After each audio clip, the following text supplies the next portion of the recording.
starting to pick up again in terms of the width and become a bit more visible.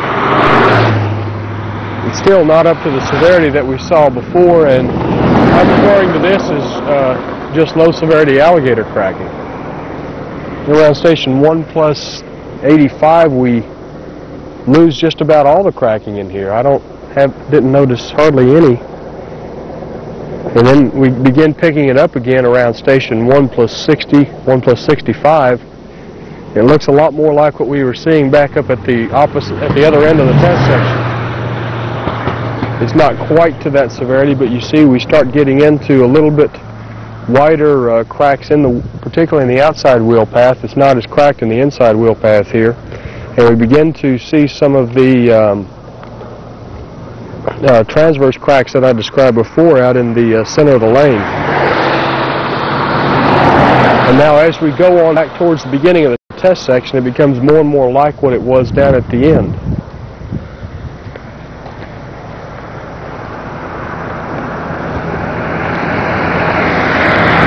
Where in both wheel paths we see cracking, and we also see cracking out in the center of the lane. And I'm referring to this also as the hybrid cracking. I didn't know of any better way of accounting for it.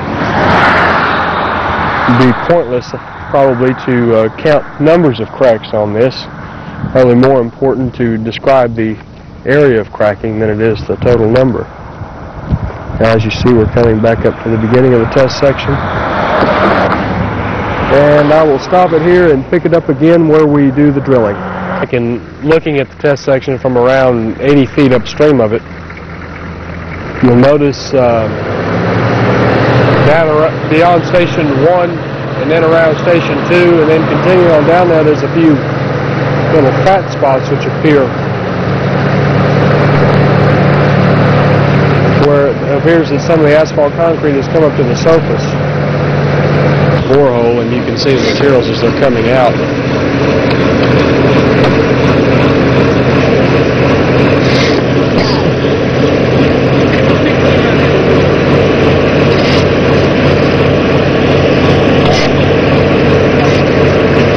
See the asphalt concrete and the granular base and the sub-base, and then we're getting into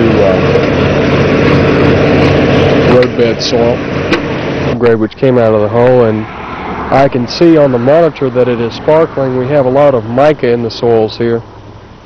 We are north of the fall line, and it's a non-plastic soil. I guess it's about an AASHTO A4, fine grain, probably a clay silt or silty clay. Down the hole, we're measuring about 6 3/4 inches total of asphalt concrete, and we have the soil aggregate road mix base underneath that. And that is different than what was shown on the typical section also. I'm going to double check that in just a second, but according to my recollection, we were supposed to have around right at 3 inches total of asphalt concrete over 10 inches of a crushed stone base, I believe it was. Or that was what was indicated. Here to the side, showing some of the subgrade which came out of the second hole, which is beyond the end of the test section. And as before, we have a micaceous soil. This is probably sandy silt or something like that, though, because it's a little bit coarser than what we were seeing before. In fact, the other one was probably better classified as a silt anyway, rather than a silty clay. It's hard to tell, though. I don't have any little bitty openings between my fingers where I can let the stuff pass through and tell what the gradation is. It is predominantly fine and stays in the same category as far as that's concerned. Checking the thickness of the asphalt concrete. Trying to avoid the shadow there.